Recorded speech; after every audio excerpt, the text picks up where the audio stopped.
بسم الله الرحمن الرحيم.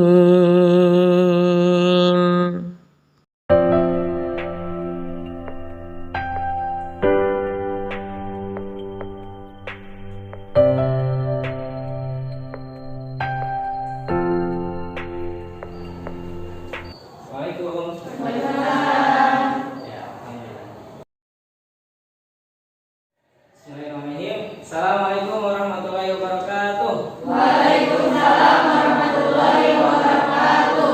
Bagaimana kabarnya semuanya? Alhamdulillah luar biasa. Allah. Agar kita mendapatkan keberkahan dari Allah Subhanahu wa taala. Kita membacakan surah Al-Fatihah. Wahid, Isnin, Salat. A'udzu billahi minasy syaithanir rajim. Bismillahirrahmanirrahim. Alhamdulillahirabbil alamin. An'amta 'alaihim ghairil maghdubi 'alaihim waladdallin. Bapak mau absen dulu ya. Sahiyatul Aulia. Ya. Aya Safira, materi yang akan kita bahas, yang akan kita pelajari hari ini adalah tentang tata krama dan sopan santun. Tata krama. Ini aja yang kita akan bahas ya. Apa yang kalian pahami dari gambar seperti ini? Ada yang mau berkomentar? Coba. Ya.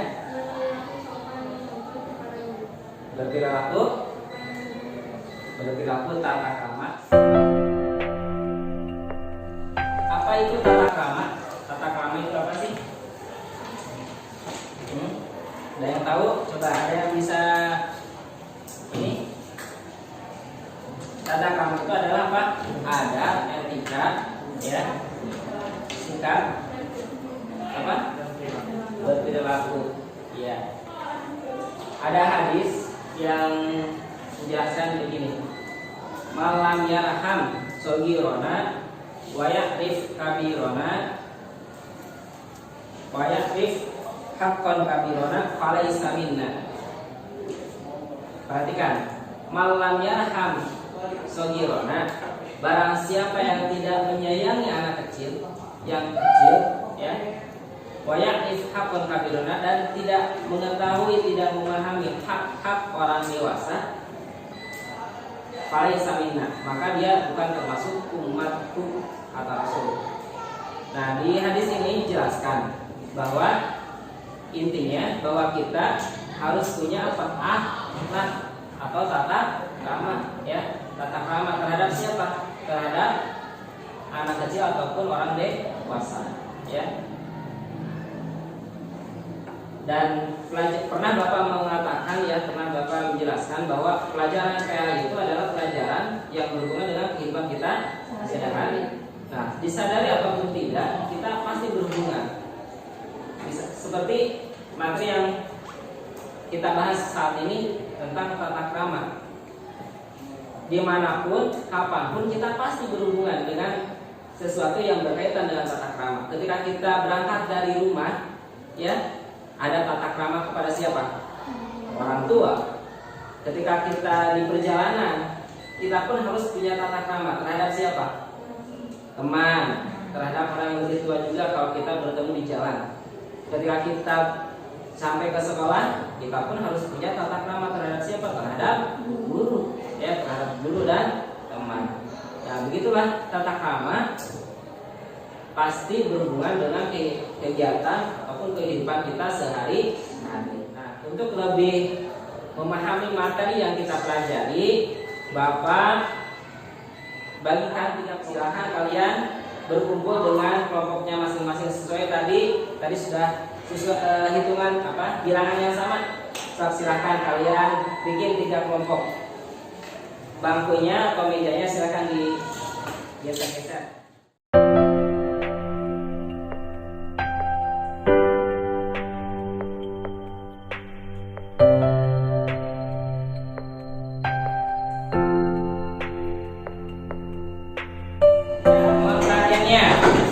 Kelompok pertama membahas tentang tata krama dalam pergaulan dan perjalanan. Kelompok pertama mana?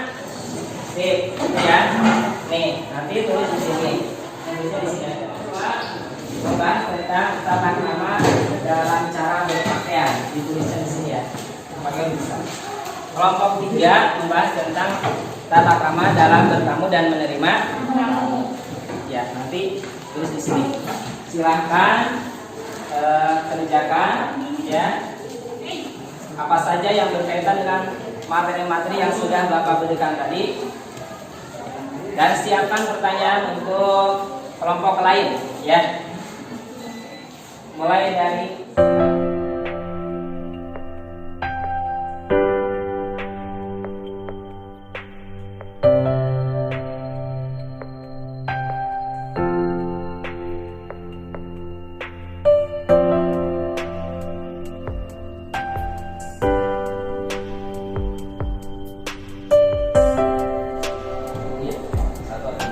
setiap kelompok jadi kita nanya satu pertanyaan. ya, saya nanti dua pertanyaan.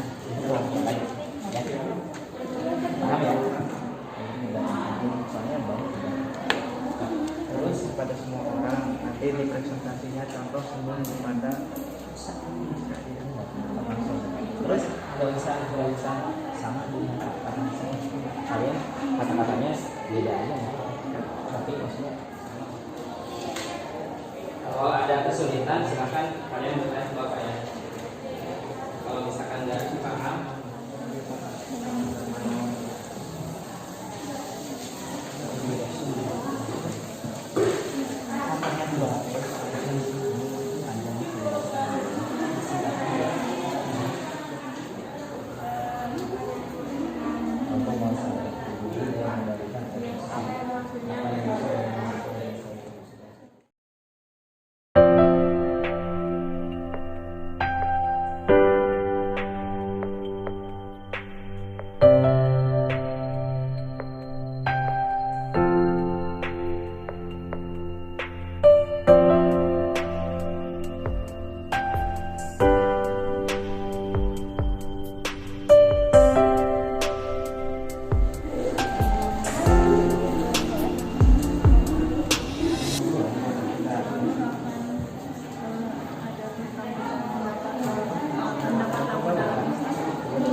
ya semua belum.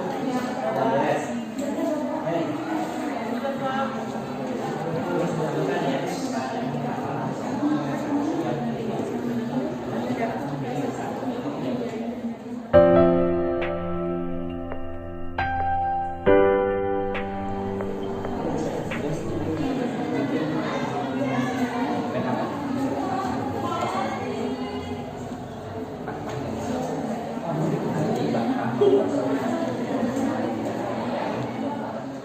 Yaitu diawali dengan doa. Hendaknya kita dalam mengawali perjalanan itu diawali dengan doa.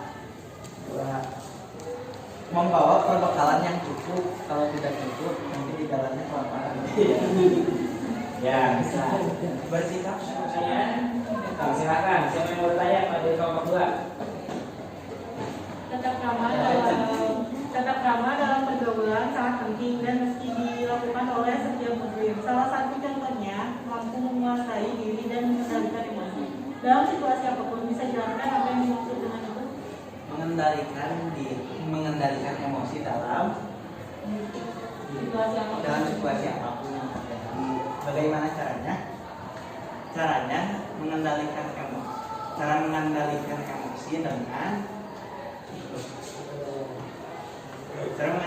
emosi adalah dengan sabar dan kan tidak berat.